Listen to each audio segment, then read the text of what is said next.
You've tuned in to another tremendous episode of AI-free Stock Car Facts with me, your host, Kevin Schwarzy, celebrating my 42nd year of either part-time or full-time professional stock car racing. This is part 3 of 4 with winning and former crew chief Cliff Champion. So let's get right to it. We're in the sport in the mid-70s. When, like you talk about, you can go in junkyard and get a part here, get a part there. Yeah. Now we're heading into the 80s. Now we're talking specialty parts. Now we're talking a lot of money coming in. Now we're talking, we just talked about James's, open trailer with the tire rack on it. Now we're talking race haulers with spare cars, spare parts, spare engines. You worked in that transition of the sport. What were you thinking when you looked at this? It's like, were you thinking, I'm going to get a pay raise, or did you think, oh no, it's never going to be the same, and I'm losing? It's not fun anymore. I tell you, it's different for everybody. But so now you're with Benny Parsons. Benny was me. I've always been. I just enjoy and just the guys in the. Thanks, folks, for tuning in here. We got Cliff Champion. Never want to. You were and just the junkyard and get a part here, get a part there. Yeah. Now we're heading into the 80s.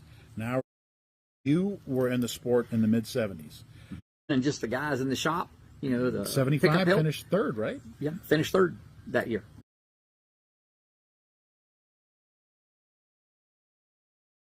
Thanks, folks, for tuning in here. We got Cliff Champion. Never won a championship, though, did you? Were you on a championship team? No. So we can't really say that. Probably came the closest with James Hylton when it was James Hylton and just the guys in the shop. The 75 finished third, right? Yeah, finished third that year. So that leads to my next question. You were in the sport in the mid-70s. When, like you talk about, you can go in junkyard and get a part here, get a part there. Yeah. Now we're heading into the 80s. Now we're talking specialty parts. Now we're talking a lot of money coming in. Now we're talking, we just talked about James's, open trailer with the tire rack on it. Now we're talking race haulers with spare cars, spare parts, spare engines. You worked in that transition of the sport. What were you thinking when you looked at this? It's like, were you thinking, I'm going to get a pay raise, or did you think, oh no, it's never going to be the same, and I'm losing? It's not fun anymore. I tell you, it's different for everybody. But me, I've always been. I just enjoyed working on them, and it was never about the pay. I never saw dollars. I never saw any of that. I just looked for better opportunities to work on better equipment with better people and things like that. The money never crossed my mind.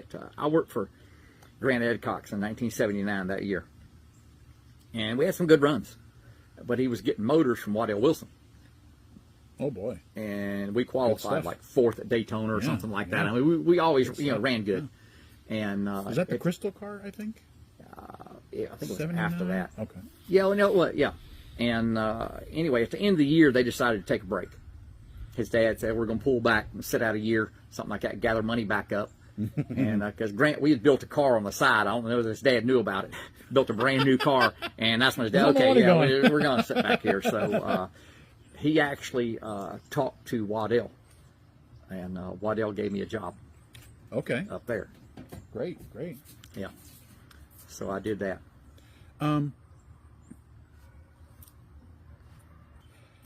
So I guess, they called Jake Elder Suitcase Jake, but you could have been Suitcase Cliff. But, were you worried that, they say you should stay someplace a little while because they might look at you and go, well, he doesn't stay place long. Why should I hire him? But, did you ever think about it like that? Or it's like, I don't care. No, I don't like this place. I didn't have enough sense to think of it like that. I guess I've always been pretty independent. My dad didn't want me to work on cars. Nobody really helped me go that way. So I've pretty much done whatever I wanted to do all my life. Just like when I came home from working on the funny car that night and you're going to bed, nope, I'm going to get in the shower and I'm going to the racetrack. Yeah, I pretty much did what I wanted to do, and I didn't listen to anybody. I wasn't talking to my dad like that. Yeah. So, well, my dad was a businessman. He wasn't much. He got it right. He wasn't much of a fighter or nothing. He was a businessman. He just politician, right? Whatever, Ambassador, yeah. Politician, whatever, right there. So I never thought about it in terms of money, right there and everything. And I'd get mad at somebody, or something would happen, and I just, okay, I'll see you. So you couldn't be bought, for lack of a better way to put it. No. Well, I'll offer you another $50 a week to stay. No, it's okay. No, goodbye. When I was at... Which I would say is integrity. I mean, you want to do it the right way versus, okay, I can be bought. Yeah. For lack of a better way to put it. Yeah. Or stupidity. Either way you want to put it. Right you couldn't there. Be that stupid. You were into your late 20s by 81, 82 season. Yeah, I'm walking along in there. But I went to work at... I went to work with Waddell Wilson up at Buddy Baker's and stuff, and ran over there. And that's right, you guys won the 500. Yes. And the thing was, we're talking in 1980, and I had a reputation, starting to get a reputation as a good tire changer back then. I was always pretty quick, and they put me. I mean, I just went to work for them, and the first race was Daytona, right there. And I was tire changer, front tire changer. Wow. Right there. And the camera was on you guys the camera was right over top of us, right there. And it was funny because Ricky's brother, AJ, again, he called up after the race, and he said, yeah, we saw you changing tires down there. It was all on TV, right? It's the first time it's really been a big TV event, right there, CBS. And I said, well, how'd you know it was me? He said, we can tell by the bald spot on top of your head because the camera's right overhead. And I'm like, what bald spot? Well, I never knew I had a bald spot, but my hair was thin, and the camera shows real bad. The sun's shining down right there. That's how I found out I was getting a bald spot there. But I raced. We won Daytona, and won some other races right there. Won Talladega. Yeah. Earnhart coming on the last lap. But so you're biting your nails there. But I had been making, next to nothing. I think I think I was making 22 or 24,000 a year working at JD Stacy's, and they called me up from DiGard and wanted me to come over there, and I could see things weren't going the best. They offered me a job. Oh, this is when I was at Waddell's. When I was at Waddell's over there, Ranier, I was making $15,000 a year, working for Waddell. Big TV star like you are, and you're making 15. I was making 15 grand a year. We're talking 1980. Wow. So DiGard called up, and they're like, "We need somebody over here to do this thing." He said, Buddy Parrott's crew chief. They said, Buddy's a real good people person and stuff like that. They said, you'll be doing the job. You'll be the crew chief, but Buddy's going to keep the title, and he's going to do everything. He'll run everything. And, I said, well, I don't care what you call me. Let me do the job.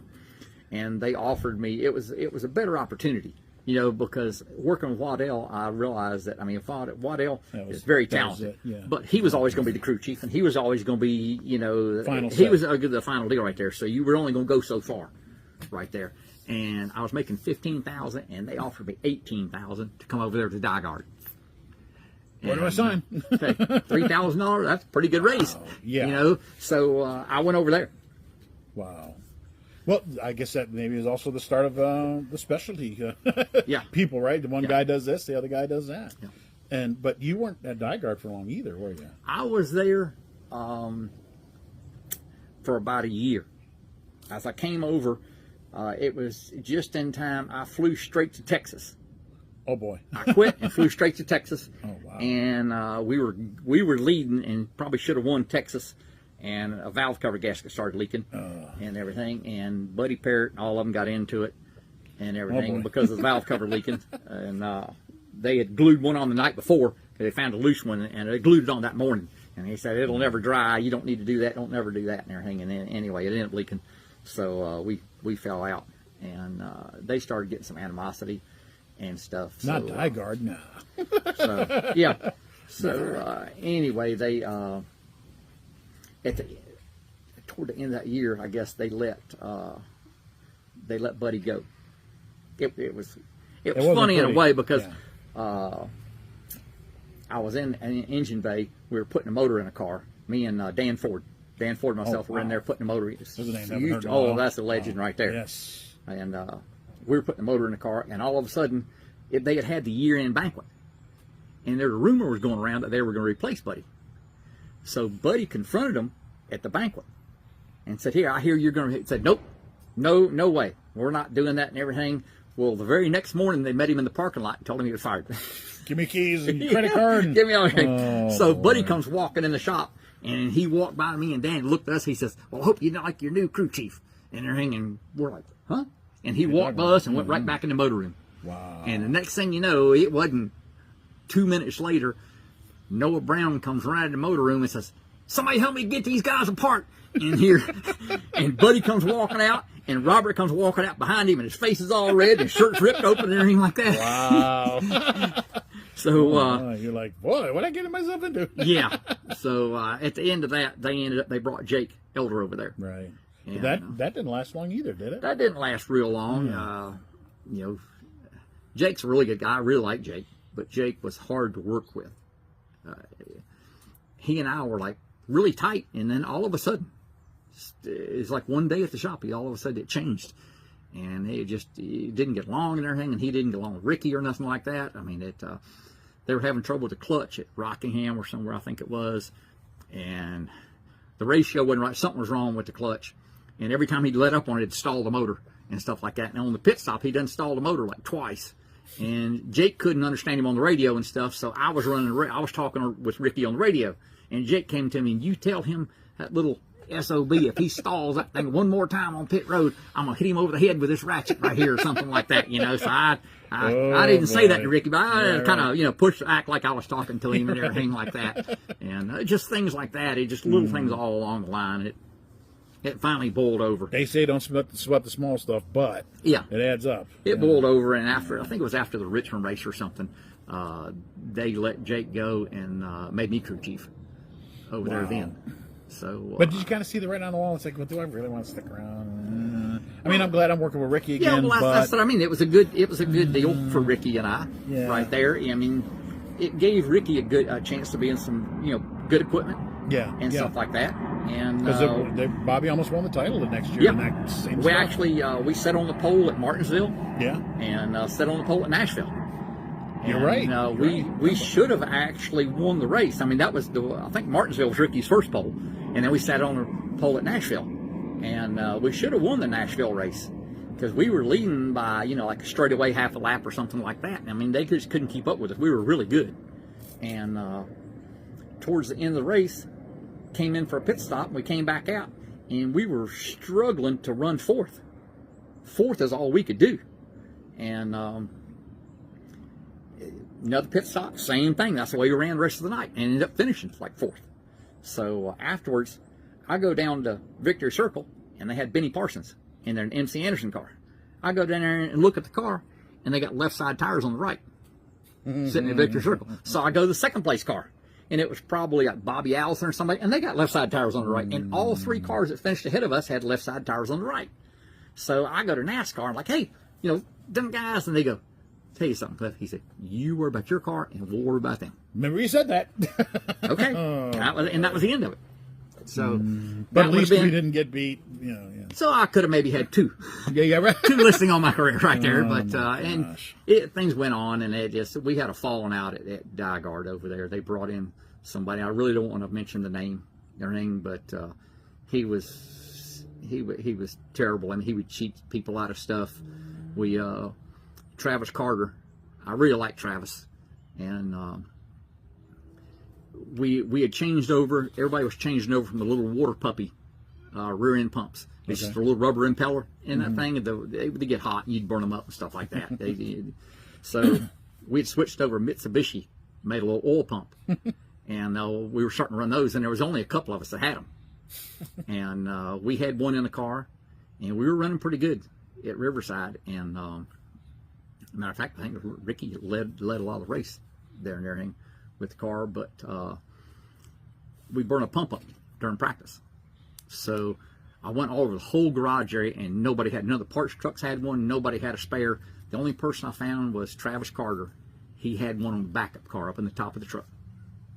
So Travis, he said, "Well, I'll have my guy take it out for you." And lend us the one it's the only one at the racetrack. Wow. So if he lost one, he was in trouble. Yeah. But he was nice enough to lend that pump to us. So we put it in. And I don't remember what happened during the race where we finished or anything, but we ran up front all day. And we got home and got to the shop, and I told one of the guys, I said, go ahead and pull that pump out, and we'll wash it up, and I'm going to take it back up to Travis. And this guy, he comes over, and he tells him to put it back in there.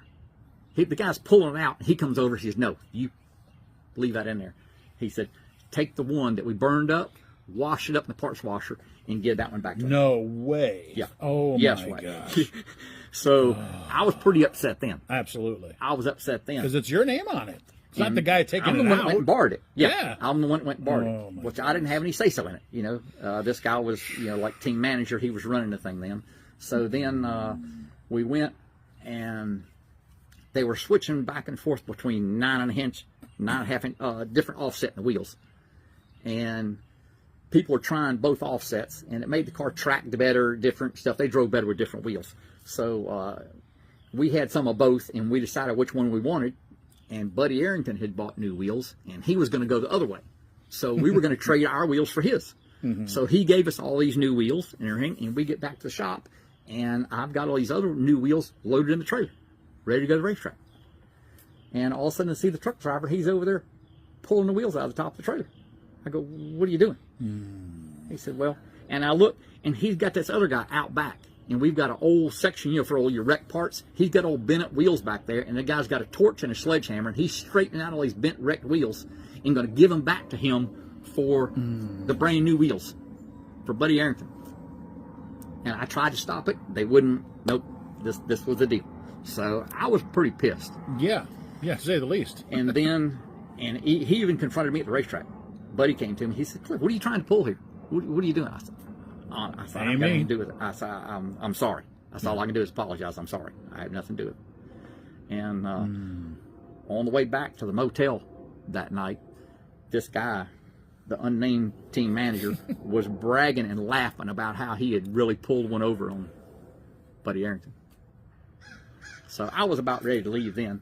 Yeah. And we had a truck driver that, and it was a good opportunity for me being crew chief there and stuff. And I probably should have stayed, you know, working with Ricky and everything. But we had a truck driver there also that he had come down from Illinois, and they gave him, 30, 60-day trial or whatever.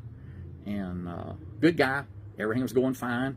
We were getting ready to go to Nashville, and it's about a 9-hour drive. And they were bad about, even if you had everything loaded up, you couldn't leave before 2 o'clock in the afternoon because they kept the money in a savings account and would transfer it over after 2 o'clock, so they would get another day's interest on the money for your per diem to go up the road and everything. So we never left anywhere before 2 o'clock in the afternoon. Yeah, I don't mind driving at night. Nah, yeah. Okay. So the guy had the truck loaded. He had it done at 10 o'clock, washed up, backed up the door, ramps down, ready to load the car in and everything. And like I said, we were just tinkering around and stuff. We couldn't leave until 2. So about 10 o'clock, we was doing break time. We're all sitting there, and they called him in the office, the truck driver. And he comes walking out. I go, Dick, what's wrong? I said, you look like you seen a ghost or something. He said, they told me they didn't need me anymore. I said, so is this your last race? He said, no, they told me to get my toolbox and leave. I mean, the truck was sitting there ready to go. Who's driving it? So not him. I got mad and everything, yeah. And the guy told me, he said, well, we'll all meet back here and leave to go to the racetrack and everything. I said, well, I ain't going. You meet without me. I said, I'm done. Yeah. I just quit, just like that. And, it's just, and that's the reason I went from team to team. Stuff would happen like that. And I can totally see that. Instead of keeping my mouth shut or doing something, I would just, okay, I'm out of here. I'll see you later. Again, integrity. I did. I mean, that's just, yeah. It wouldn't have taken long before, if you stayed long enough, wait a minute, is it really Cliff or is it really the other guy? Yeah. Like I always told my son, I said, you can tell the truth for 30 years. You tell one lie, that's all people remember. Sure. That one lie. Sure. So don't do it. Yeah. So I don't. So that's why I was changing teams and doing stuff like that. When something would come up, somebody say do something, and I couldn't do it. Yeah, I mean, I knew you weren't jumping around just because I have nothing better to do. But then the neat part is that you got to go work.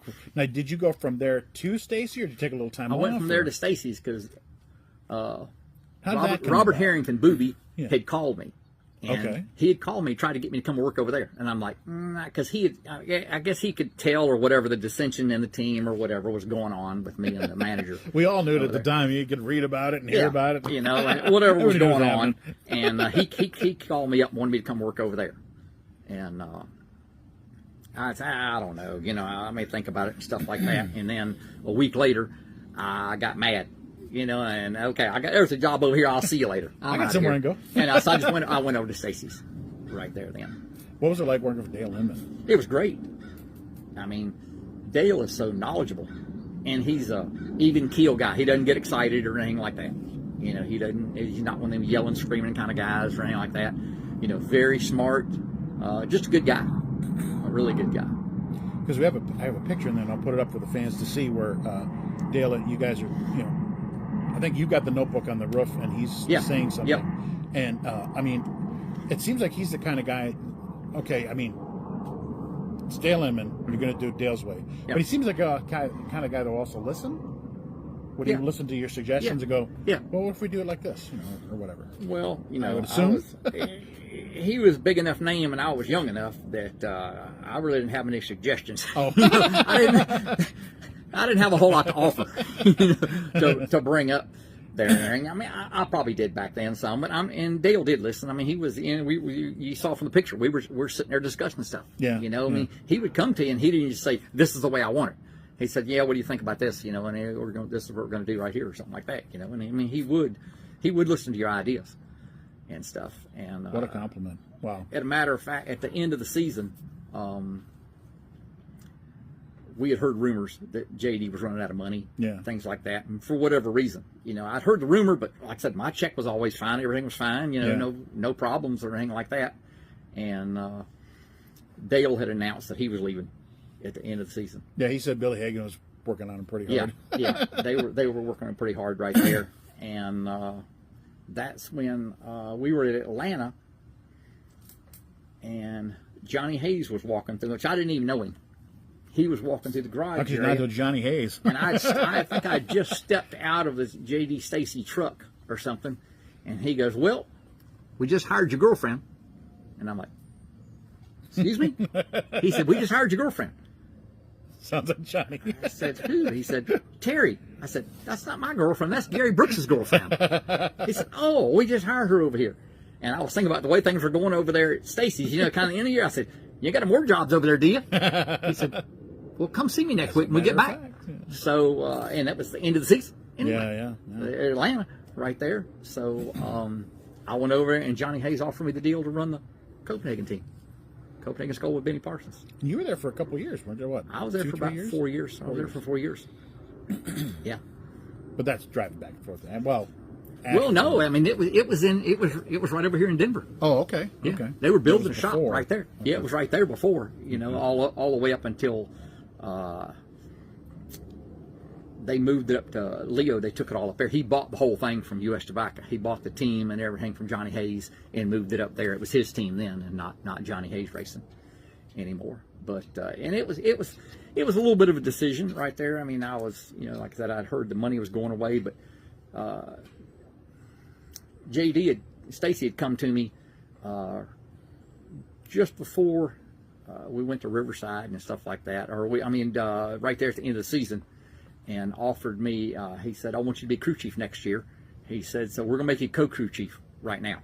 And I think that's when we went out. We ran the last race at Riverside. We won Riverside. Have two. Won Riverside and stuff right there. Yeah, no, I wasn't no co-crew chief. Dale Inman was running the deal. Trust me. But I mean, he would. It's just the way it was. Yeah. You know, I didn't have much to offer right there. You know, there's been a lot said about, you know, Mr. Stacy. I always thought he was great because I'm 15 years old. You know, who am I paying attention to in 1982? Mm-hmm. Robin McCall. You know, yeah, she gets to come run Michigan, and I live in Detroit. She was real nice. So, I really like Robin. Love Robin. And a lot of people said she had talent. Yeah, they thought they were surprised when she didn't move on. But anyway, so you know, I'm hanging around. You know, Joe Ruttman also had driven at the beginning of the season. He wasn't driving for him by the time we got to Michigan, but you know, so my interest in the team was really piqued. And I mean, you know, I rarely heard Mr. Stacy say anything, if at all, he always stood to the side, big old stogie sticking out of his mouth, but just watching things. Yeah. You know, you think of a guy like J.D. Stacy, like a flamboyant, you know, light my cigars with money and lighting the fireplace like Richie Rich or something. But, you know, I think a lot of things that people forget about him is he was in the coal mining business. And they made movies about how cutthroat that is and how violent that was. And they made fortunes overnight in that business. Of course you're going to bombs into your car. Yeah. You know, I mean, I'm surprised he didn't have more. Yeah. You know, his daughter was saying he was the youngest. He had a mobile home park in L.A., the largest mobile home park in the country, at 19. So he had a lot of different things going on. And, you know, a lot of she said that was his addiction. Smart entrepreneur. Yeah. And so people say, you know, they've used the word shadowy. Well, you know, the implication of, well, he didn't pay this person. Well, welcome to the club. What, do you think he's the only guy that didn't pay people? Yeah. But everybody I've talked to, Joe Ruttman, yourself, yeah. I've heard Dale Inman talking about it, other people, they all got their paycheck. Yeah. Bobby Allison, you still see pictures of Bobby. We talked about it earlier, into the 2000s. And Jim's daughter said that until the day they died, him and Mr. Harrington were tight, best friends, talk almost every day. Yep. And, I mean, you know, you try some things, they work, they don't. Yeah. They work, they don't. But for some reason, he's the lightning rod for everything bad about motorsports. Well, there was probably... Not saying he's an angel. A lot of it's about cash flow. Yeah. You know, I mean, any big business, I don't care if you're Walmart or who you are, it's all about cash flow. Right. You know, and spend it in the right place. You know, the auto dealer. Look at the auto dealers a couple of years ago when you had everything, and they all about went. It's all about cash flow, and it's not because it's a bad business or anything. You just any given day, you know, it can be down, and all of a sudden you got another $500,000 comes in from the coal miner. Well, you're back rich again. You know, it goes that way. And talk about a weird, you know, that business right there, his major business. I've got a friend of mine that lives over here in Denver, North Carolina, and I didn't even know about it. But when Stacy's daughter Velvet came into town, we all had dinner. I called him because I knew that he had been friends with JD. And he came at dinner, and he was telling me the story about how the two of them were going to get in. He was big into real estate, my friend was. And him and JD were going to get into, he wanted him to go to South Africa. And he was getting into diamond mines and stuff over there, and he wanted him to go over there and run the thing for him, and he couldn't do it. He said, I just had too much going on here. And he said, all of a sudden, they had a big coup over there, and the government came in and seized all of his equipment, all his mines, seized everything. Wow. So he went from millions again to boom. They took everything. So those businesses, diamonds, coal, all that stuff, even the gas business nowadays, That was part 3. And some folks have asked us why we chop these up into parts. And let's face it, some shows go hour and a half, 2 hours, 2.5 hours long.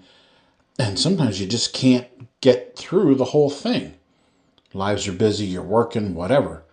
So we try to chop it up into subjects. And that's what we've done here with Cliff. Now, we must admit, we got C's and D's in math. So our addition to where we thought we could get the whole series in one go was wrong. We're going to skip part 4 with Cliff.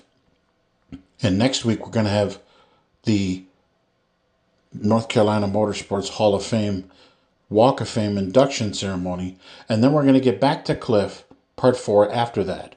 So sorry about that. We thought we could get it all in, and we just couldn't. But we wanted to make the Walk of Fame timely.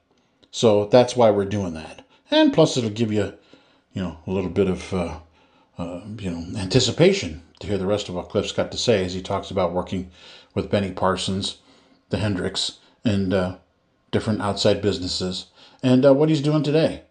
So we appreciate you listening. We would certainly love if you'd smash that like and follow button. And now they got a new button, I guess, called Hype. It would be great if you go over and put your finger on that. But again, thanks for listening to Stock Car Facts. We really appreciate the likes and the subscriptions, and we'll see you next week.